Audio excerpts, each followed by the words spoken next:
Hi, welcome to my YouTube channel. Thank you for coming today. I'm here making a video response for Mad About Cards and Crafts, who recently reached a milestone on her YouTube channel with 500 subscribers. Instead of having a hop, she has requested that other YouTubers create a card basically inspired by something that she created. And when I watch her videos, I see that she really enjoys watercoloring. So I have this kind floral stamp from Brutus Monroe, and what I'm going to do is watercolor these flowers. I'm going to make two different cards, one with a gold embossed detail and one with it's called penny color embossed, which is also like a copper color. It's really pretty. Actually, I like the penny color better. The colors that I have here are blue, violet, turquoise, yellow, green, yellow, orange, and pink. So those are the colors that I use to color the flowers. Flowers are very bright and vibrant. You'll see that as you watch the video, where Marla and her watercolors are, more of the traditional muted, soft, beautiful. Her work is gorgeous. Her cards are lovely. It's no wonder that her channel is growing so quickly and she's getting a lot of subscribers so quickly because she's very talented. And I would definitely encourage you, if you are not familiar with her channel, to please go check it out. It's called Mad About Cards and Crafts, and it's Marla Harris. So please, go now and watch her channel, and then you can always come back to my channel. I will have her channel linked below in the description box for you to be able to find it easier. And I'm just speeding through this footage here because it's pretty cut and dry. I'm going to use Brutus Monroe embossing ink, which is a clear embossing ink, to emboss my image onto Brutus Monroe Aqua pigment paper, which is a heavy-duty watercolor paper. And then you saw the colors that I'm going to be using. Those are Aqua Pigments by Brutus Monroe, which are basically watercolors, but they're very strongly pigmented and bold, which you'll see as my card comes together, how deep and rich these colors are. Here I am looking through my vast collection. This isn't even half of my collection. That's just my most sought after colors of embossing powder.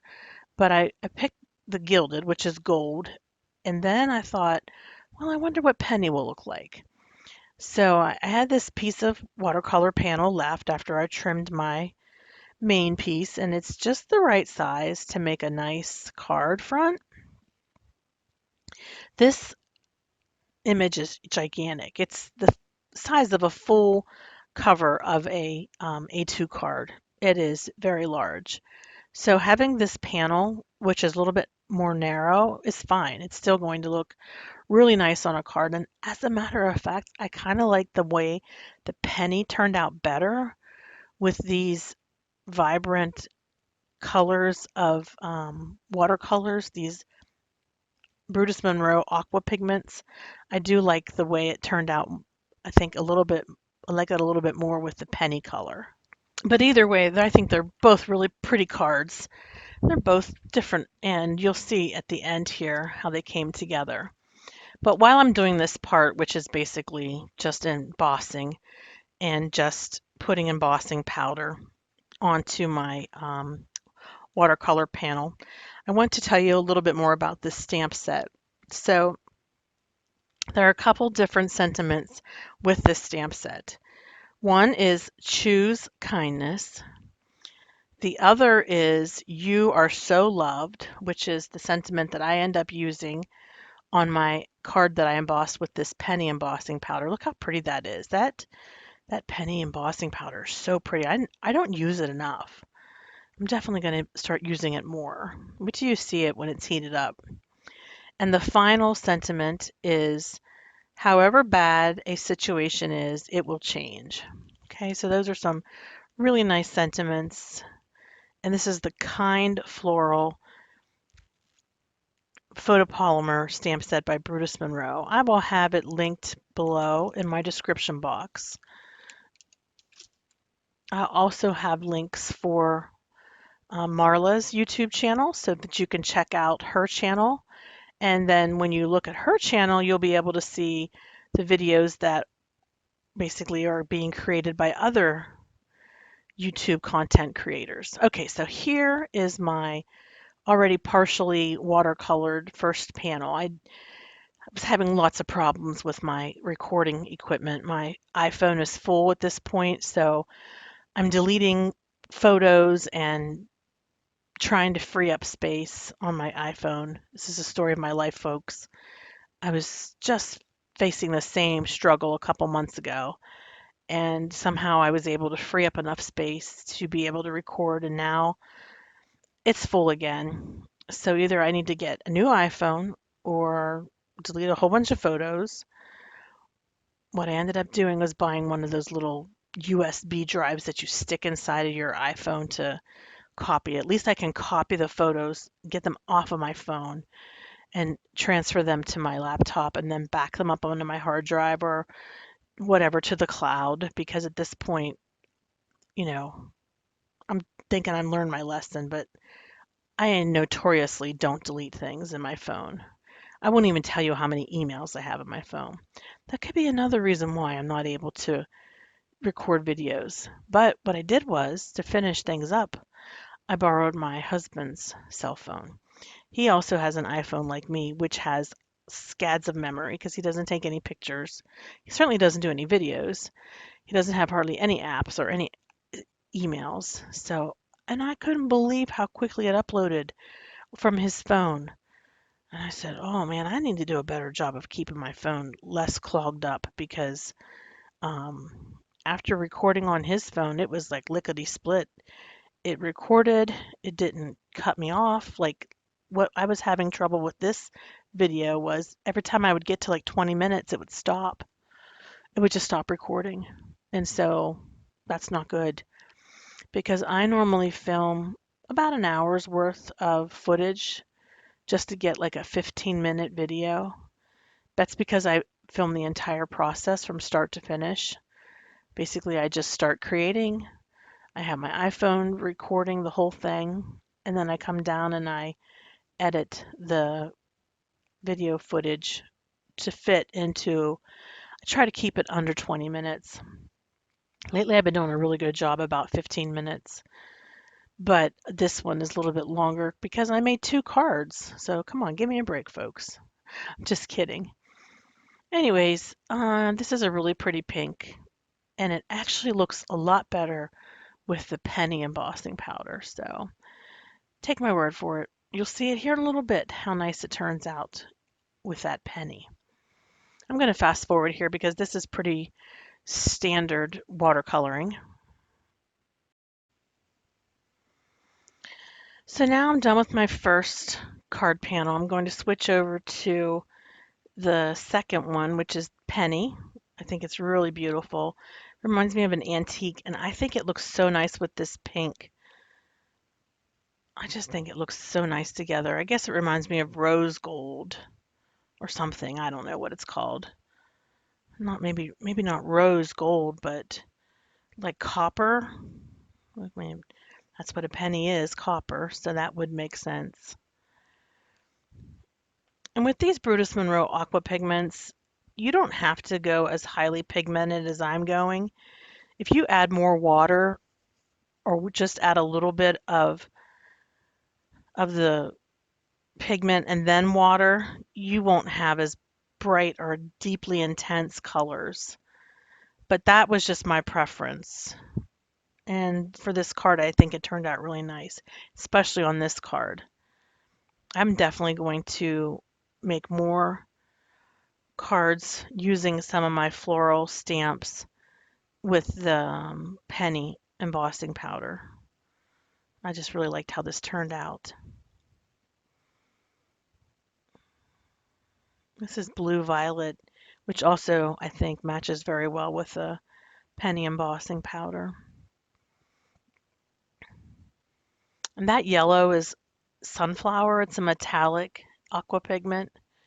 It's different than the one that I first grabbed, which was yellow orange. I like the sunflower color. Okay, I'm going to fast forward through this section because it's pretty much just standard watercoloring.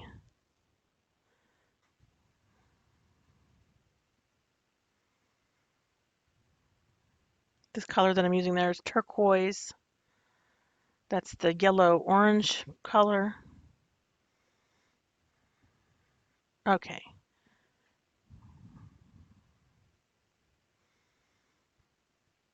For some reason, I just showed the gold panel again. I guess that's because I finished my painting of my penny, and now I'm going to go ahead and put some sentiment onto my gold panel. So I have a die cut here. It's the word dream, and I die cut it twice with white cardstock and then twice with this hot pink cardstock. And I just put it in the negative of the die cut just to help me keep it lined up. I mean, you have to work really quick when you do something like this because if the glue oozes out a little bit, then you're going to have your word really stuck in there. So, but it does help me to keep things straight, especially with a big sentiment like this. It can get a little bit, I don't know, because it's so scripty, it can get a little bit hard to keep it straight. Yeah, so I'm just trying to figure out, okay, which direction do I want to go on this with, but I'm definitely going to have to trim this down to be able to make sure it fits on the front of a card panel. That was the penny one that I just quickly showed. This is a Sheena word sentiment. It has a shadow die as well as the word die, but I didn't use the shadow because then that would have been blocking pretty much the entire watercolor panel. So I didn't want to cover up all this really pretty watercolor, but I just wanted a big word across the front. I should have done it this way. I should have done a landscape card, but for some reason, I don't know why, when I finally put my, this is really heavy duty cardstock here, I have to use a bone folder in order to be able to fold it. It's like 130 pound. It's Brutus Monroe, Not Your Mama's cardstock. For some reason, when I went to adhere the sentiment on, I went the other direction, and I don't like it in that direction as much, but it's done now, and it looks fine. It's just that I think it would look a little bit nicer, horizontal, but hey, we are our own worst critics, aren't we? Us card makers. So there I go. What was I thinking? I should have just turned my card panel and then I would have had a nicer effect, but it's okay. Somebody will enjoy this card. And remember, a lot of times when we give our cards away, we're giving them away to people who do not make cards every day. So they're not going to notice those kind of things. But it makes for a really nice sentiment and it really stands up with dimension. I like that sentiment. It's kind of hard to see because that gold is so shiny, that gold embossing powder. And here we go. We've got the penny panel watercolor. It looks so pretty. I love it. I love it. I love it with that Brutus Monroe Aqua pigment. I just think it's so pretty. And then I have a piece of brown,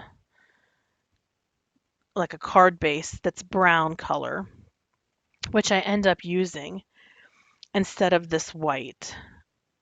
So that's my next decision here. I'm trying to decide what color to use. And it really pops on that dark brown panel. So I'm just going to grab my glue and adhere this to that panel. I use Beacon 3-in-1 glue, which is a clear glue that does not buckle even with the thinnest of papers. So I really like that glue. I use art glitter glue too. This is the sentiment that I'm going to use, this "You Are So Loved." I'm going to put it down in the bottom right hand corner and I'm going to use lilac paper to emboss it on, just to maybe give it more of a soft look. And then it looks so pretty with that penny embossing powder. Yeah, I think I'm like the new fan of penny embossing powder. I think I'll be using it more often. Instead of reaching for the gilded, which is gold, I think I'll reach for penny.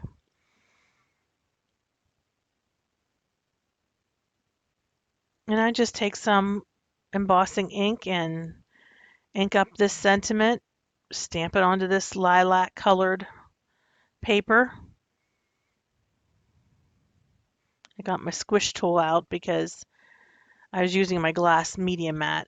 It doesn't make quite as good of an impression when you're pressing down with that acrylic stamp block. And then again, I'm just going to go ahead and emboss that. And then I'm going to use my penny embossing powder.